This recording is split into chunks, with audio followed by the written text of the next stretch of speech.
नमस्कार दोस्तों, स्वागत है आपका हमारे यूट्यूब चैनल पर। आज हम बात करेंगे करंट अफेयर्स के बारे में, जो कि अगस्त मंथ के करंट अफेयर हैं। दोस्तों, उम्मीद करता हूं कि जो आज हम इस वीडियो में जितने भी करंट अफेयर के बारे में डिस्कस करेंगे वो आपके एग्ज़ाम में देखने को मिलेंगे और आपको इन करंट अफेयर से आपके एग्ज़ाम में पूरी हेल्प जो है वो मिलेगी। तो चलिए शुरू करते हैं। हमारा आज का जो पहला करंट अफेयर है उसके बारे में बात करते हैं। 4 wetlands get listed in Ramsar convention. तो जो रामसर कन्वेंशन जो रामसर साइट्स को, वेटलैंड्स को डिसाइड करता है, घोषित करता है, उसने क्या किया है कि जो 4 नई वेटलैंड जो है वो लिस्ट की हैं भारत की।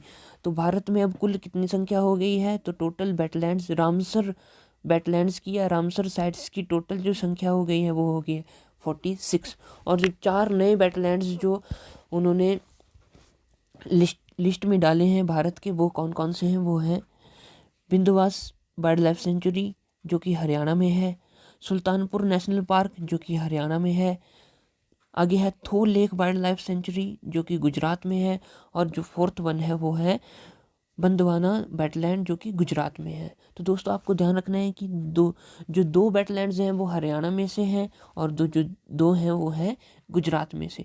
हरियाणा में से बिंदवास वाइल्ड लाइफ सेंचुरी है और सुल्तानपुर नेशनल पार्क है। ठीक है, तो ये जो 4 वेटलैंड्स हैं वो रामसर साइट्स के रूप में घोषित की गई हैं। तो ये जो रामसर कन्वेंशन है वो क्या है? तो रामसर वेटलैंड की कंजर्वेशन के लिए एक कन्वेंशन हुई थी जो कि 2 फेब 1971 में हुई थी, और ये कहाँ हुई थी? ईरान में। और रामसर जो है वो सिटी का नाम है जहाँ पे ये कन्वेंशन हुई थी, तभी से इसको रामसर कन्वेंशन के नाम से जाना जाता है। और यह जो है वो कब हुई थी? यह फर्स्ट टाइम जो है वो 1971 में हुई थी। तो ये बात जो है वो आपको ध्यान रखना है। और मेन इंपॉर्टेंट क्वेश्चन जो है वो कितनी साइट्स हैं बैटल रामसर साइट्स भारत में? वो है 46। बढ़ते हैं नेक्स्ट की ओर। India's first green hydrogen electrolyser at Bengaluru. जो भारत का पहला ग्रीन हाइड्रोजन इलेक्ट्रोलाइज़र है वो कहाँ पे खोला गया है? वो खोला गया है बेंगलुरु में। दोस्तों, जो हाइड्रोजन प्रोडक्शन है वो 2 प्रकार की होती है, एक ब्लू हाइड्रोजन होती है और एक ग्रीन हाइड्रोजन होती है। तो जो ग्रीन हाइड्रोजन होती है वो नॉन फॉसिल सोर्सेज से बनाई जाती है। हाइड्रोजन जो कि नॉन फॉसिल सोर्सेज से बनाई जाती है उसे हम कहते हैं ग्रीन हाइड्रोजन, और ब्लू हाइड्रोजन जो कि फॉसिल सोर्सेज से बनाई जाती है। आपको पता है कि फॉसिल क्या होते हैं? जब एनिमल्स या प्लांट्स के डेड रिमेन्स हजारों वर्ष तक ज़मीन के नीचे दबे रहते हैं तब वो फॉसिल बनते हैं। तो जब फॉसिल सोर्सेज से हम हाइड्रोजन बनाएंगे तो उसको हम कहेंगे ब्लू हाइड्रोजन। और जब हम क्या करेंगे? जब हम नॉन फॉसिल सोर्सेज से ग्रीन हाइड्रोजन बनाएंगे तो उसे हम कहेंगे ग्रीन हाइड्रोजन। बात करते हैं नेक्स्ट की। World's highest motorable road at the height of 19,300 feet at Umling La pass in Ladakh by BRO। तो कह रहा है कि हाईएस्ट मोटरेबल रोड, हाईएस्ट यानी कि सबसे ज़्यादा ऊंचाई पर मोटरेबल रोड जहाँ पे वाहन चल सकते हैं, बनाया गया है किसके द्वारा? BRO द्वारा। तो BRO क्या होती है? BRO होती है border road organisation. Border road organisation. तो ये ऑर्गेनाइजेशन ऐसी जगह पे रोड बनाती है जो कि हमारा बॉर्डर एरिया होता है। बॉर्डर एरिया के आसपास जितना भी एरिया होता है वहाँ पे यह रोड बनाते हैं। तो लद्दाख में, ठीक है, लद्दाख में बनाया गया है हाईएस्ट मोटरेबल रोड, और जो जगह है वो है उमलिंग ला पास। और ये उमलिंग ला पास जो है वो लद्दाख में है।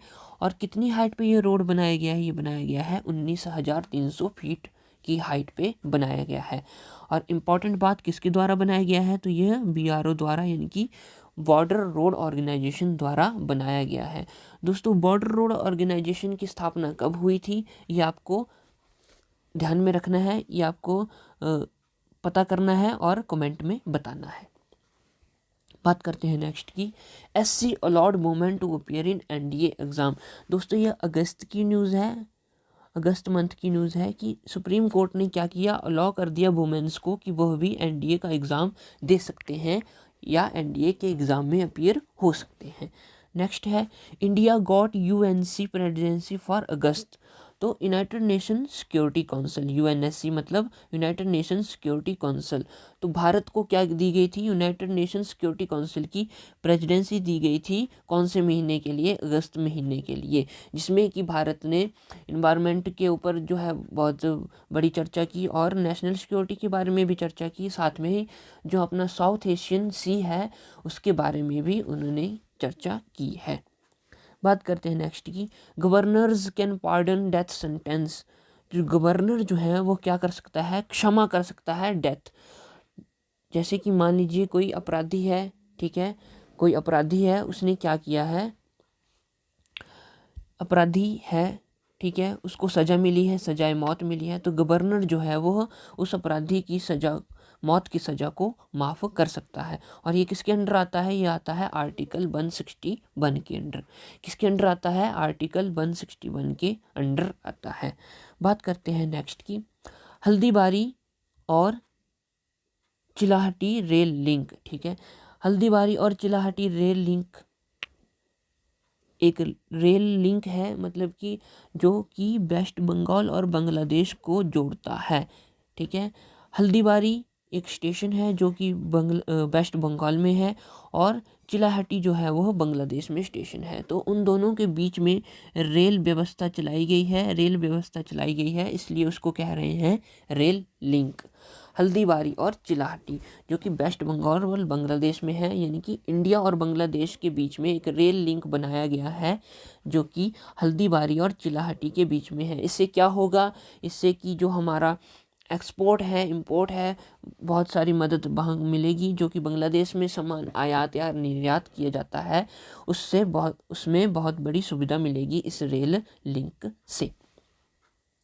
नेक्स्ट है ग्लोबल यूथ डेवलपमेंट इंडेक्स 2020। तो जो ग्लोबल यूथ डेवलपमेंट इंडेक्स 2020 है वो घोषित किया गया है और इसमें जो इंडिया का रैंक है वह 122 है, यानी कि 122वां रैंक भारत ने प्राप्त किया है कुल 181 देशों में से। तो यह रैंक कहाँ पे उन्होंने प्राप्त किया है, ग्लोबल यूथ डेवलपमेंट इंडेक्स में। तो आपको यह बात ध्यान में रखनी है। बात करते हैं नेक्स्ट की, फर्स्ट स्मॉग टावर इन दिल्ली। तो पहला स्मॉग टावर जो है वो दिल्ली में स्थापित किया गया है। ये स्मॉग टावर क्या होता है, स्मॉग टावर क्या करता है, एयर क्वालिटी को इम्प्रूव करता है, ठीक है। जैसे कि आपकी जो एयर है वो प्रदूषित है तो उसकी साफ सफाई में काम करेगा, जिससे कि क्या होगी, एयर की जो क्वालिटी है वो इम्प्रूव होगी, एयर जो है वो प्योर हो जाएगी। तो ऐसा स्मॉग टावर जो है वो न्यू दिल्ली में दिल्ली सरकार द्वारा जो है वो स्थापित किया गया है। और यह टावर जो है वो क्या करेगा, वो 1 किलोमीटर तक की रेडियस की जितनी भी एयर है उसकी क्वालिटी को इम्प्रूव करेगा। तो ये बात आपको ध्यान में रखनी है। यह क्वेश्चन जो है वो आपके एग्ज़ाम पॉइंट ऑफ व्यू से इम्पॉर्टेंट बन जाता है। बात करते हैं नेक्स्ट की, इंडियाज़ हाईएस्ट हर्बल पार्क। जो India's highest herbal park, India का जो सबसे ऊंचा हर्बल पार्क है वो स्थापित किया गया है। कहाँ पे स्थापित किया गया, उत्तराखंड के चमोली डिस्ट्रिक्ट में। आपको पता है कि चमोली डिस्ट्रिक्ट जो है वो वैसे भी न्यूज़ में रहता है और वहाँ पे क्या किया गया, वहाँ पे किया गया है जो हाईएस्ट हर्बल पार्क है वह स्थापित किया गया है। भारत का सबसे ऊंचाई पर हर्बल पार्क स्थापित किया गया है और ये कहाँ पे किया गया है, उत्तराखंड के चमोली डिस्ट्रिक्ट में। ये क्वेश्चन भी आपके लिए इम्पोर्टेंट बन जाता है। नेक्स्ट की ओर बढ़ते हैं, हरियाणा टॉप्स इन CCTNS इम्प्लीमेंटेशन। तो ये हरियाणा ने टॉप किया है CCTNS इम्प्लीमेंटेशन में। तो जानते हैं कि ये CCTNS क्या होता है, crime and criminal tracking network and system, ठीक है। तो ये होता है CCTNS, crime criminal tracking network and system. तो जो क्राइम को या क्रिमिनल्स की ट्रैकिंग के लिए उनको ढूंढने का जो नेटवर्क है उसमें हरियाणा ने क्या किया है, टॉप किया है। हरियाणा ने क्या किया है, टॉप किया है। और दूसरे नंबर पर है गुजरात और तीसरे नंबर पर है हमारा हिमाचल प्रदेश। तो आपको ये बात ध्यान में रखनी है कि हिमाचल प्रदेश ने तीसरा जो है वो स्थान प्राप्त किया है, किसमें? Crime and criminal tracking network and system implementation में। बात करते हैं नेक्स्ट की, Indore first water plus city. तो इंदौर जो है वह फर्स्ट वाटर प्लस सिटी बन गई है, यानी कि उस इंदौर सिटी में हर जगह जो है वो पीने योग्य जल जो है वो मिलता है, या उन्होंने ऐसी सुविधाएं प्राप्त की हैं जिससे कि हर जगह इंदौर में पीने योग्य जल की प्राप्ति हो सके। Next question, Nagaland tops in one धन अवार्ड्स। जो वन धन अवार्ड हैं, ठीक है, फॉरेस्ट से रिलेटेड जो अवार्ड है उसमें सबसे पहले स्थान पर है नागालैंड। यानी कि नागालैंड ने क्या किया है, वनों के संरक्षण में अपना योगदान दिया है और उसी के आधार पर नागालैंड को क्या किया है, टॉप घोषित किया है, या नागालैंड ने पहला स्थान प्राप्त किया है वन धन अवार्ड में। या हम कह सकते हैं कि जो वन धन अवार्ड है वो किसको मिला है, वो मिला है नागालैंड को। बात करते हैं नेक्स्ट की, Kaziranga first to have satellite phones. Kaziranga national park है, आपको पता है कहाँ है? काजीरंगा नेशनल पार्क है असम में। और ये किसके लिए फेमस है? यह फेमस है एक सींग वाले गैंडे के लिए, एक सींग वाला गैंडा। तो आपको ये बात ध्यान में रखनी है, काजीरंगा नेशनल पार्क जो कि असम में सिचुएटेड है, और ये किसके लिए फेमस है? ये फेमस है एक सींग वाले गैंडे के लिए। तो काजीरंगा नेशनल पार्क एक पहला नेशनल पार्क बन गया है जिसमें कि सैटेलाइट्स फ़ोन जो हैं वो स्थापित किए गए हैं। ये जो सैटेलाइट फ़ोन्स क्या करेंगे, यह काजीरंगा नेशनल पार्क को एक पोस्ट से दूसरी पोस्ट तक जोड़ेंगे। यानी कि मान लीजिए कि बहुत बड़ा है नेशनल पार्क, ठीक है, तो वहाँ पे वर्कर काम कर रहे हैं, ठीक है, एक वर्कर एक स्थान पे है और दूसरा वर्कर जो है वो कुछ दूरी पे है, तो उनके पास क्या है, सैटेलाइट्स फ़ोन है जो कि एक स्थान की जानकारी दूसरे स्थान तक दे सकेंगे। इसलिए सैटेलाइट फ़ोन को काजीरंगा नेशनल पार्क में स्थापित किया गया है। नेक्स्ट की बात करेंगे, क्वाजीगंड बनिहाल टनल ओपन्ड, ठीक है, जो क्वाजीगंड और बनिहाल टनल का काम चल रहा था वो कंप्लीट हो गया है और ये टनल जो है वो क्या कर दी गई है, ओपन कर दी गई है। तो ये टनल जो है वो किस को जोड़ती है, जम्मू कश्मीर को जोड़ती है बनिहाल से। आपको पता है कि बनिहाल एक दर्रा भी है, तो उसी में जो है ये टनल बनाई गई है, जम्मू कश्मीर के काजीगंड जो है उसको जोड़ती है बनिहाल से। तो यह इस टनल की जो लंबाई है वो है 8.8 किलोमीटर, ठीक है। तो काजीगंड बनिहाल टनल की लंबाई है 8.5 किलोमीटर और ये किस किस को जोड़ती है, जम्मू कश्मीर को जोड़ती है बनिहाल से, यानी कि जम्मू कश्मीर के काजीगंड को बनिहाल से जोड़ती है। बात करते हैं नेक्स्ट की, समृद्ध लॉन्च टू सपोर्ट स्टार्टअप्स। तो समृद्ध जो एक पोर्टल है या आप कह सकते हैं एक स्कीम है जो कि स्टार्टअप यानी कि जो भी जितने भी हमारे बिजनेस है उनको शुरू करने वाले जो लोग हैं उनको सपोर्ट करेगी। जो नए नए स्टार्टअप्स शुरू किए गए हैं उनको सपोर्ट करेगी समृद्ध। बात करते हैं नेक्स्ट की, ई श्रम मतलब मजदूरी रोजगारी से संबंधित है।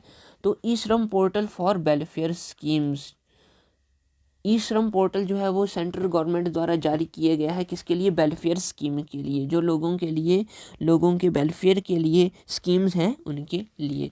नेक्स्ट है, new national gene bank launched in new Delhi. जो हमारा न्यू नेशनल जीन बैंक है वो लॉन्च किया गया है न्यू दिल्ली में, यानी कि एक और नेशनल जीन बैंक लॉन्च किया गया है न्यू दिल्ली में। इससे पहले जो हमारा फर्स्ट जीन बैंक था वो एस्टेब्लिश किया गया था 1996 में। तो अभी हाल ही में एक और नया नेशनल जीन बैंक जो है वो लॉन्च किया गया है और यह लॉन्च किया गया है न्यू दिल्ली में। यह आपको बात ध्यान में रखनी है, यह आपके एग्ज़ाम पॉइंट ऑफ व्यू से इम्पॉर्टेंट क्वेश्चन है। नेक्स्ट है, reservation for OBC and EWS in MBBS MD MS BDS. जितने भी हमारे एग्ज़ाम होते हैं, मेडिकल एंट्रेंस एग्ज़ाम होते हैं, उनमें रिजर्वेशन की जो है वो रिजर्वेशन रखी गई है। ओबीसी के लिए 27% और ईडब्ल्यूएस के लिए 10% जो है वो रिजर्वेशन घोषित या रिजर्वेशन के बारे में बात की गई है। नेक्स्ट है highest ever FRP for sugarcane. तो जैसे कि फसल्स के लिए, क्रॉप्स के लिए MSP होता है, उसी तरह शुगर केन के लिए होता है FRP, फेयर एंड रिम्यूनेटिव प्राइस। ठीक है, फेयर एंड रिम्यूनेटिव प्राइस। तो इस बार जो शुगर केन का FRP है वो हाईएस्ट है। ठीक है, अब तक का हाईएस्ट FRP है। कितना है यह? 290 पर क्विंटल। यानी कि गन्ना जो सरकार लेगी इस बार, वह किस रेट पे लेगी, किस मूल्य पे लेगी? 290 प्रति क्विंटल के रेट पर। नेक्स्ट है national edible oil mission launched. जो हमारा राष्ट्रीय एडिबल ऑयल मिशन है वो लॉन्च कर दिया गया है। किसके द्वारा किया गया है? तो ये प्रधानमंत्री मोदी द्वारा जो है मिशन लॉन्च किया गया है। तो आपको ध्यान रखना है कि national edible oil mission launch किया गया है किसके द्वारा? मोदी जी द्वारा। नेक्स्ट है ई-रूपी। ई-रूपी जो है वो एक नया पोर्टल जारी किया गया है, new digital payment instrument launch. तो यह क्या है? यह है नया साधन है डिजिटल पेमेंट का। ठीक है, नया साधन है डिजिटल पेमेंट का। तो यह है ई-रूपी। इसको भी किसने लॉन्च किया गया है? प्रधानमंत्री मोदी ने इसको भी लॉन्च किया है। बात करते हैं नेक्स्ट की। तो नेक्स्ट है हमारे पास first indigenous hand grenade for army. तो पहला भारत में निर्मित हैंड ग्रेनेड। आपको पता है कि हाथ द्वारा चलाया गया बम, जिसको हम हैंड ग्रेनेड कहते हैं, वो आर्मी के लिए दिया गया है MMHG, multi mode hand grenade. और यह क्या है? पहला भारत द्वारा निर्मित है। ठीक है, तो ये बात आपको ध्यान में रखनी है। नेक्स्ट है गांडीव एक्सरसाइज बाय NSG। जो नेशनल सिक्योरिटी गार्ड्स होते हैं, ठीक है, नेशनल सिक्योरिटी गार्ड होते हैं जिनको हम NSG कमांडो कहते हैं, उन्होंने एक्सरसाइज परफॉर्म की है जिसका नाम है गांडीव एक्सरसाइज। तो आपसे एग्जाम में पूछा जा सकता है कि NSG कमांडोज द्वारा जो एक्सरसाइज परफॉर्म की गई है उसका नाम क्या है? उसका नाम है गांडीव। यह क्वेश्चन पूछा जा सकता है कि गांडीव जो एक्सरसाइज है वो किसके द्वारा परफॉर्म की गई? तो फिर होगा NSG कमांडोज द्वारा। और इसका वेन्यू क्या था? यूपी में की गई, MP में की गई, NCR यानी कि नेशनल कैपिटल रीजन दिल्ली में की गई, और साथ में ही गुजरात, यानी कि इन 4 जगहों पर ये एक्सरसाइज जो है वो परफॉर्म की गई। नेक्स्ट है Russia to supply 70,000 AK-203 rifles. यानी कि रशिया क्या करेगा? सप्लाई करेगा भारत को कितनी? 70,000 AK-203 राइफल्स। तो AK-47 की जगह या इंसास की जगह हम राइफल्स यूज़ करेंगे AK-203, जो कि कहाँ से ली जाएंगी? रशिया से ली जाएंगी। नेक्स्ट है Nirbhay cruise missile tested successfully by DRDO। Nirbhay जो कि एक क्रूज मिसाइल है, टेस्ट किया गया है उसका DRDO द्वारा, और यह परीक्षण जो है वो सफल हुआ है। नेक्स्ट है IAF यानी कि इंडियन एयरफोर्स। जो इंडियन एयरफोर्स का हाईएस्ट ATC टावर है वो लद्दाख में बनाया गया है, और यह कितनी हाइट पर है? यह है 13,700 फीट पर। तो ये ATC होता क्या है? तो ये होता है एयर ट्रैफिक कंट्रोल, जिससे कि हम अपने लड़ाकू विमान का या कोई भी विमान बाहर से सीमा पर है या हमारे देश में है, एक्सरसाइज कर रहा है या पेट्रोलिंग कर रहा है, तो उसके बारे में, उसके ट्रैफिक कंट्रोल के बारे में हमें जानकारी देता है। उसे हम कहते हैं ATC टावर। ATC tower. तो ये किसके द्वारा स्थापित किया गया है? ये स्थापित किया गया है इंडियन एयरफोर्स द्वारा। अब बात करते हैं कुछ एक्सरसाइज की। बायलेटरल एक्सरसाइज यानी कि जिसमें कि 2 पार्टीज जो हैं वो एक्सरसाइज करती हैं। कजिंड 2021। तो यह कजाकिस्तान और इंडिया के बीच में एक एक्सरसाइज है। का से कजाकिस्तान से हम बन जाएगा कजाकिस्तान, काज से बन जाएगा कजाकिस्तान, इंड से बन जाएगा इंडिया। और ये कहाँ हुई? आयसा बीबी में, जो कि कजाकिस्तान की एक जगह है, वहाँ पे इसको परफॉर्म किया गया। नेक्स्ट है 101 members 101 members of Indian army participated in the international army games. जो इंटरनेशनल आर्मीज गेम होती है, अंतर्राष्ट्रीय स्तर पर जो आर्मी की गेम्स होती है, उसमें भारत के कितने खिलाड़ियों ने पार्टिसिपेट किया? 101 मेंबर्स ने पार्टिसिपेट किया। और ये कहाँ पे हुई थी? और ये हुई थी रशिया में। ठीक है, कहाँ पे हुई थी? रूस में या रशिया में। नेक्स्ट है द क्वाड कंट्री। ठीक है, क्वाड कंट्री, क्वाड मतलब 4। तो 4 देशों का जो एक समूह है जिसमें कि हम अपने मुद्दों के बारे में बात करते हैं, सिक्योरिटी के बारे में बात करते हैं, इकोनॉमिक सोशल मुद्दों के बारे में बात करते हैं, आर्थिक और सामाजिक मुद्दों के बारे में बात करते हैं। तो इन समूह में जो 4 देश हैं वो कौन कौन से हैं? वो है US, United states, Japan, Australia और इंडिया यानी कि भारत। तो ये 4 देश जो हैं वह क्वाड समूह कहलाते हैं। इन्होंने क्या किया? इन्होंने किया मालाबार नेवल एक्सरसाइज। जो इन चारों के बीच में एक एक्सरसाइज होती है, नेवल एक्सरसाइज होती है, यानी कि नेवी की जो एक्सरसाइज होती है उसको हम कहते हैं मालाबार एक्सरसाइज। क्या कहते हैं? मालाबार एक्सरसाइज। दोस्तों ये बात ध्यान में रखनी है, यह आपके एग्जाम के पॉइंट ऑफ व्यू से इम्पॉर्टेंट क्वेश्चन है। नेक्स्ट की बात करेंगे जैर अल बहर। तो यह जो एक्सरसाइज है वो इंडिया और कतर के बीच में है और ये कहाँ पे हुई थी? पर्शियन गल्फ में हुई थी, यानी कि पर्शियन खाड़ी में हुई थी, पर्शियन गल्फ में हुई थी। नेक्स्ट है जायद तलवार जो कि 2021 में हुई थी। यह कौन कौन से देश के बीच में? इंडियन नेवी और यूएई यानी कि यूनाइटेड अरब अमीरात की नेवी के बीच में जो एक्सरसाइज हुई थी। और ये कहाँ हुई थी? यह भी पर्शियन गल्फ में हुई थी। आगे है इंदिरा 2021। तो यह किस किस के बीच में हुई? यह हुई इंडिया और रशिया के बीच में और यह एक मिलिट्री एक्सरसाइज थी, यानी कि थल सेना की एक्सरसाइज थी। तो ध्यान में रखना है कि इंदिरा जो एक्सरसाइज होती है वो भारत और रशिया के बीच में होती है। आगे है कॉर्पेट। यह भी बहुत ही इम्पोर्टेंट है, आपके एग्जाम पॉइंट ऑफ व्यू से इम्पोर्टेंट है। इंडिया और इंडोनेशिया की नेवीज के बीच में जो एक्सरसाइज होती है उसे हम कहते हैं कॉर्पेट एक्सरसाइज। और ये कहाँ हुई? ये हुई इंडियन ओशियन में, यानी कि भारतीय सागर में। तो यह बात आपको ध्यान में रखनी है। नेक्स्ट है पंकज कुमार सिन्हा। जो पंकज कुमार सिन्हा है वह डीजी डायरेक्टर जनरल घोषित किए गए हैं। किसके? बीएसएफ के। तो बीएसएफ के नए डीजी कौन है, डायरेक्टर जनरल कौन है? तो वो है पंकज कुमार सिंह। नेक्स्ट है हकंदे हिचलेमा। जो हकंदे हिचलेमा है वह कौन है? वो है न्यू प्रेसिडेंट ऑफ जाम्बिया। तो हकंदे हिचलेमा जो हैं वो जाम्बिया के नए प्रेसिडेंट बने हैं। जाम्बिया की कैपिटल और साथ में करेंसी आपको ध्यान में रखनी है, यहाँ से क्वेश्चन जो है वो पूछा जा सकता है। नेक्स्ट है Rajiv Gandhi Khel Ratna award renamed as Major Dhyanchand Khel Ratna award. जो राजीव गांधी खेल रत्न, जिसको हम खेल में खिलाड़ियों को दिए जाने वाला सर्वश्रेष्ठ पुरस्कार कहते हैं, उसका नाम बदल कर रखा गया है मेजर ध्यानचंद खेल रत्न अवार्ड। तो मेजर ध्यानचंद कौन थे? मेजर ध्यानचंद जो थे वो एक भारतीय हॉकी प्लेयर थे और जब यह टीम में थे तो उस दौरान भारतीय हॉकी टीम ने ओलंपिक्स में क्या जीता था? गोल्ड मेडल जीता था।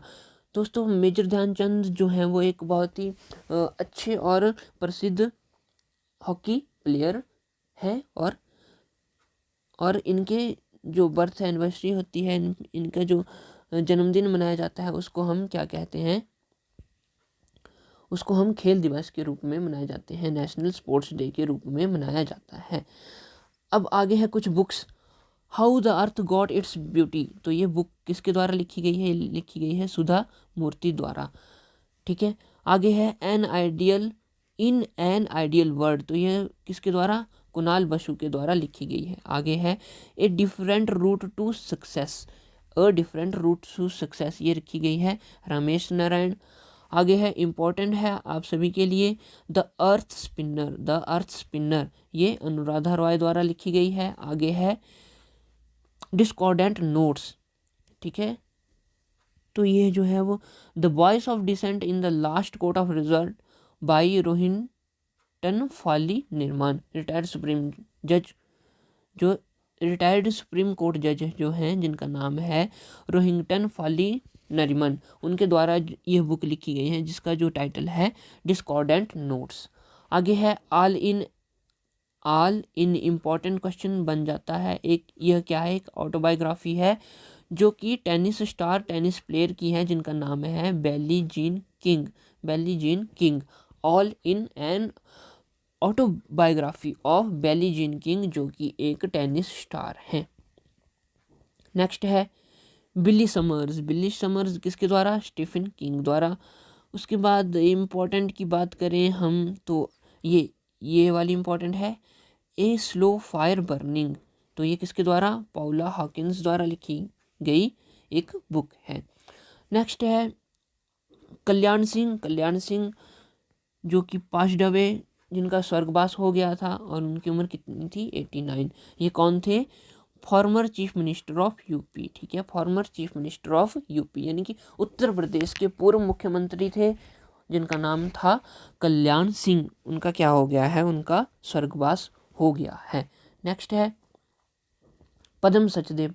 पद्म सचदेव थे, ठीक है, उन्हें क्या मिला है? उन्हें मिला है पद्मश्री अवार्ड। ठीक है, उन्हें क्या मिला था? Padma Shri award. First modern women poet of Dogri language, इनका भी स्वर्गवास हो गया है। और इनकी विशेषता, ये कौन थी? फर्स्ट मॉडर्न वुमेन, यानी कि पहली आधुनिक लेडी थी, पोइट थी, कवियत्री थी, जो कि डोगरी लैंग्वेज से संबंध रखती थी, यानी कि ऐसी कवियत्री जो डोगरी लैंग्वेज में कविताएं लिखती थी, उनका भी स्वर्गवास हो गया था। और इनको पद्मश्री अवार्ड से भी सम्मानित किया जा चुका है। तो याद रखना है पद्मा सचदेव। और ये भी बात रखना है कि एक यह वुमेन पोइट थी डोगरी लैंग्वेज की। अब बात करते हैं अगस्त महीने के कुछ महत्वपूर्ण डेज। अगस्त 1 को बनाया जाता है वर्ल्ड लंग कैंसर डे। ठीक है, इंपॉर्टेंट क्वेश्चन है, बहुत ज़्यादा इंपॉर्टेंट है। अगस्त 6 को मनाया जाता है हिरोशिमा डे। अगस्त 6 को मनाया जाता है हिरोशिमा डे। हिरोशिमा जो है वो जापान का एक शहर है, जहाँ पे 1945 में क्या किया था? न्यूक्लियर बॉम्ब से हमला किया गया था, न्यूक्लियर बॉम्ब जो है वो फेंका गया था। इसके बाद नागासाकी भी एक इम्पॉर्टेंट है, नागासाकी। नागासाकी डे कब मनाया जाता है? यह 9 अगस्त को मनाया जाता है। इस दिन क्या हुआ था? इस दिन नागासाकी शहर पर भी क्या किया था? बम्बार्डमेंट, न्यूक्लियर बॉम्ब जो है वो गिराया था अमेरिका द्वारा। यह भी कहाँ है? जापान में है, जापान में है। नेक्स्ट है अगस्त 10 अगस्त world lion day. World lion day अगस्त 10 को ही मनाया जाता है वर्ल्ड बायोफ्यूल डे। क्या मनाया जाता है? World biofuel day. अगस्त 12 को क्या मनाया जाता है? वर्ल्ड एलिफेंट डे मनाया जाता है। अगस्त 12 को ही मनाया जाता है इंटरनेशनल यूथ डे। क्या मनाया जाता है? International youth day. और नेशनल यूथ डे कब मनाया जाता है? नेशनल यूथ डे कब मनाया जाता है, ये आपको कमेंट में बताना है। ठीक है, और इसके बारे में भी जानकारी प्राप्त करनी है, ये इंपॉर्टेंट क्वेश्चन बन जाता है। ऐसा बता देता हूँ कि यह जैन में मनाया जाता है, जनवरी मंथ में मनाया जाता है। और आपको ये भी बताना है कि नेशनल यूथ डे है वो किनकी बर्थ एनिवर्सरी के रूप में मनाया जाता है। इंपॉर्टेंट क्वेश्चन यहाँ से आपके एग्जाम में देखने को मिल सकता है। नेक्स्ट है अगस्त 19। अगस्त 19 को मनाया जाता है वर्ल्ड ह्यूमैनिटेरियन डे। अगस्त 20 को मनाया जाता है सद्भावना दिवस। बहुत ही इंपॉर्टेंट क्वेश्चन है, सद्भावना दिवस। तो इस दिन क्या था? इम्पॉर्टेंट है, birth anniversary of Rajiv Gandhi. तो 20 अगस्त को क्या होती है? बर्थ एनिवर्सरी होती है राजीव गांधी की। और इस दिन को किसके रूप में मनाया जाता है? सद्भावना दिवस के रूप में मनाया जाता है। नेक्स्ट है अगस्त 20। अगस्त 20 को और क्या मनाया जाता है? बर्ड मॉस्किटो डे मनाया जाता है। जैसे कि इसके बारे में बात की जाए तो मलेरिया जो कि मच्छर के काटने से फैलता है, डेंगू मच्छर के काटने से फैलता है, तो वही मॉस्किटो जो है वो, उनके ऊपर यह दिन मनाया जाता है, वर्ल्ड मॉस्किटो डे। नेक्स्ट है अगस्त 22। अगस्त 22 को मनाया जाता है वर्ल्ड संस्कृत डे। क्या मनाया जाता है? World Sanskrit day. दोस्तों ये बात आपको ध्यान में रखनी है। नेक्स्ट जो है वो है अगस्त 29। अगस्त 29 को मनाया जाता है नेशनल स्पोर्ट्स डे। क्या मनाया जाता है? National sports day. और इस दिन किसका बर्थ एनिवर्सरी होती है? इस दिन हुआ था बर्थ मेजर ध्यानचंद जी का। मेजर ध्यानचंद जी का, जो कि एक क्या है? जो कि एक हॉकी प्लेयर थे। और इनके टाइम में भारत ने ओलंपिक्स में हॉकी में जीता था गोल्ड मेडल। इसलिए 29 अगस्त को ही जो हमारा स्पोर्ट्स था, खेल रत्न पुरस्कार, जिसको हम राजीव गांधी खेल रत्न पुरस्कार कहते थे, उसका नाम बदल कर रख दिया गया है मेजर ध्यानचंद खेल रत्न पुरस्कार। क्या रख दिया गया है? मेजर ध्यानचंद खेल रत्न पुरस्कार। तो ये जो क्वेश्चन जो है इम्पोर्टेंट बन जाता है आपके एग्ज़ाम के पॉइंट ऑफ व्यू से। ये क्वेश्चन आपसे एग्ज़ाम में पूछा जा सकता है। तो दोस्तों ये थे हमारे अगस्त मंथ के करंट अफेयर्स। उम्मीद करता हूँ जितने भी करंट अफेयर्स, जितने भी न्यूज़ या जितने भी बातें हमने डिस्कस की हैं, उनसे आपको आपके एग्ज़ाम में मदद मिलेगी। तो दोस्तों ये रही आज हमारी वीडियो। जुड़े रहें हमारे साथ, बने रहें। हम इसी प्रकार आपके लिए महत्वपूर्ण वीडियोस, महत्वपूर्ण टॉपिक्स के ऊपर बनाते रहेंगे, आपके सामने लेके आते रहेंगे। जुड़े रहना है हमारे साथ, सब्सक्राइब करना है हमारा यूट्यूब चैनल। तो दोस्तों मिलते हैं नेक्स्ट वीडियो में, तब तक के लिए टेक केयर।